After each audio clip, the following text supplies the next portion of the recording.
प्रयास आईएएस के द्वारा एक अच्छा प्रयास किया गया है और इसमें बीपीएससी के x chairman sir creamy sir हैं, उनसे भी जानेंगे। सभी विद्यार्थी यहाँ पे इंटरव्यू किए हैं, कैसे क्या क्या कंडीशन होता है, किस तरीका से इंटरव्यू में मार्क्स दिए जाते हैं, क्या क्या ध्यान दिया जाता है, क्या विद्यार्थी यदि कहीं ज्यादा मिस्टेक करते हैं, बार बार सॉरी बोलते हैं, तो क्या उनको कैसे अंक कम मिलता है, क्या होता है, एक एक बिंदु पर ध्यान देंगे ताकि आपका जो कंफ्यूजन है, आपका जो क्वेरी आता है। सर आपका स्वागत है एग्जाम पे।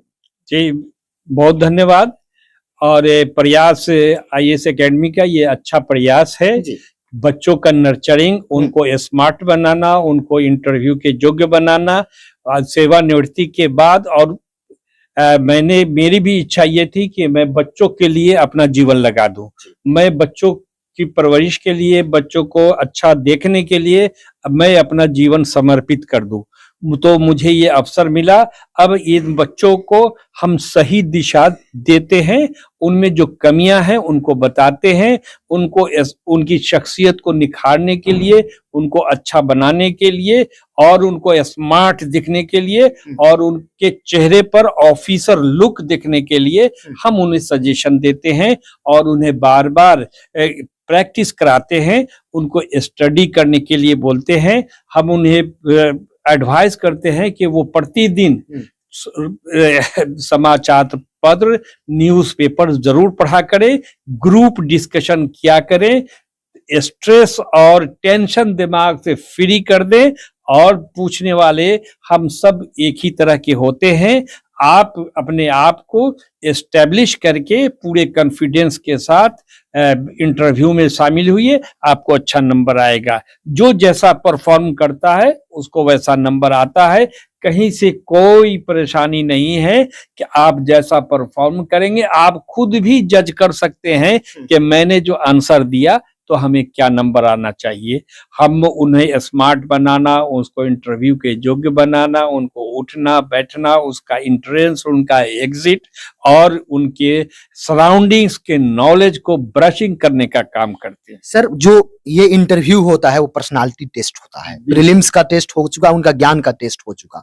सर इसमें कोई विद्यार्थी यदि आते हैं तो उनके मन में ये दुविधा रहता है कि मैं इंग्लिश में इंटरव्यू दे रहा हूँ, मैं हिंदी में दे रहा हूँ, क्या मेरे साथ अंतर होगा क्या?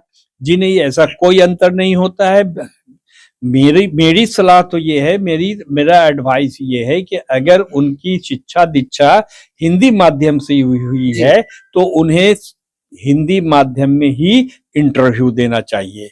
हाँ, उनके साथ मजबूरी है कि जिनकी शुरू से शिक्षा, प्रारंभिक शिक्षा और इंग्लिश में हुई है, तो उसका वो जाहिर सी बात है कि वो इंग्लिश में कंफर्ट फील करेंगे कि वो इंग्लिश में जवाब दे, तो वो इंग्लिश में जवाब दे। परमिशन लेकर के जो बोर्ड है उनको कह दे, sorry I want your permission to answer the question in English language. Sir एक प्रश्न विद्यार्थी के मन में ये रहता है, क्योंकि कई विद्यार्थी ऐसे होते हैं जो ग्रेजुएशन कर चुके होते हैं, कई साल बाद बीपीएससी में आते हैं, उसका जवाब नहीं दे पाते हैं। उस प्रश्न से पूछा जाता है, उसके ऑनर्स पेपर से पूछा जाता है, तो क्या उस समय सॉरी बोल देना, बहुत लोग सोचते हैं कि बार बार सॉरी बोल रहे हैं तो मेरा सिलेक्शन होगा या नहीं होगा, या उसको घुमा देना। बहुत विद्यार्थी ये सोचते हैं कि इसको इन लोगों को इधर से उधर घुमा देंगे या अलग अलग गोल गोल कर देंगे तो अंक पर कितना प्रभाव पड़ेगा? नहीं, गोल गोल तो कभी नहीं करना चाहिए, बिल्कुल सच्चा होना चाहिए, बिल्कुल सिंसियर होना चाहिए, ट्रूथफुलनेस दिखना चाहिए, ईमानदारी दिखनी चाहिए, मेहनती दिखना चाहिए।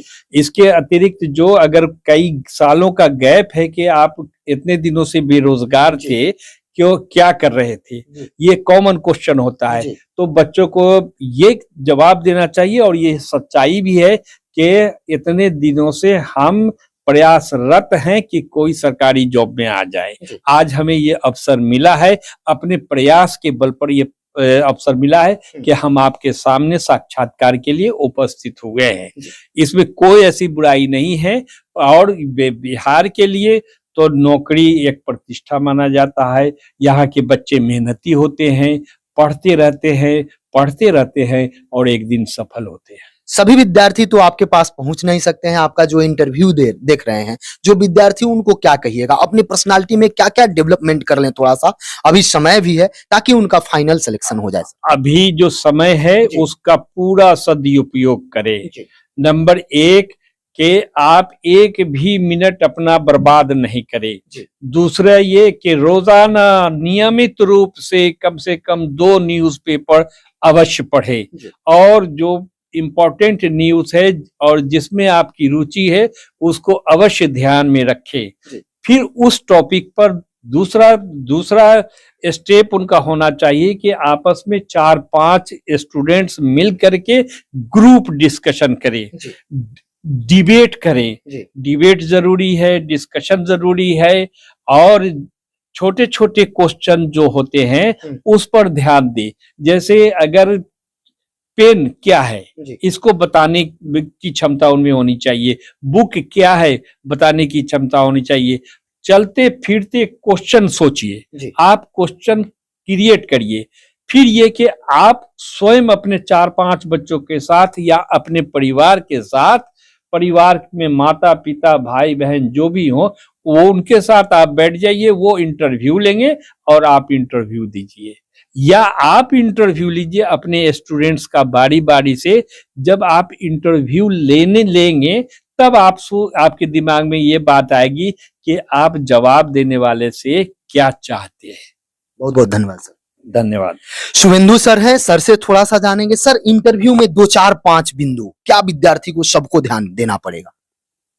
अपना उनका जो सब्जेक्ट है, जो भी छात्र हैं, जो जहां से उन्होंने ग्रेजुएशन किया है जिस सब्जेक्ट से, उस सब्जेक्ट का बेसिक जानकारी, और अगर मास्टर डिग्री किया है थोड़ा गहरी जानकारी।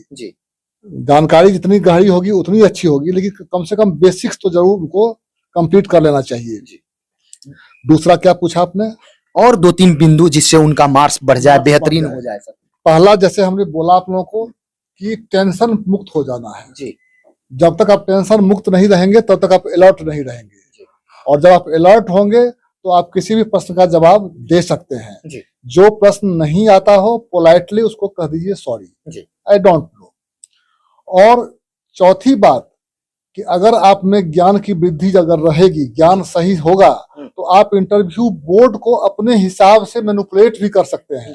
ये कला है, कर सकते हैं, कोई कर सकते हैं। जैसे फॉर एग्जाम्पल, अगर किसी एक्सपर्ट ने आपसे कश्मीर पर कोई सवाल पूछा और अगर आपको 370 पर कमांड है तो उसका एक रेफरेंस उसमें ला दीजिए।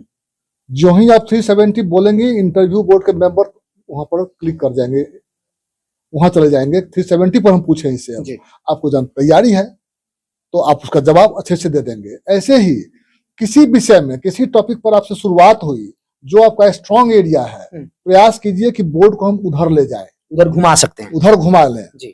ये टेक्निक है, और ये टेक्निक आपको तभी आएगी जबकि आपको ज्ञान होगा, थॉरो नॉलेज होगा, तो आप अपने हिसाब से बोर्ड को मोल्ड कर सकते हैं और आपको अच्छे नंबर आएंगे।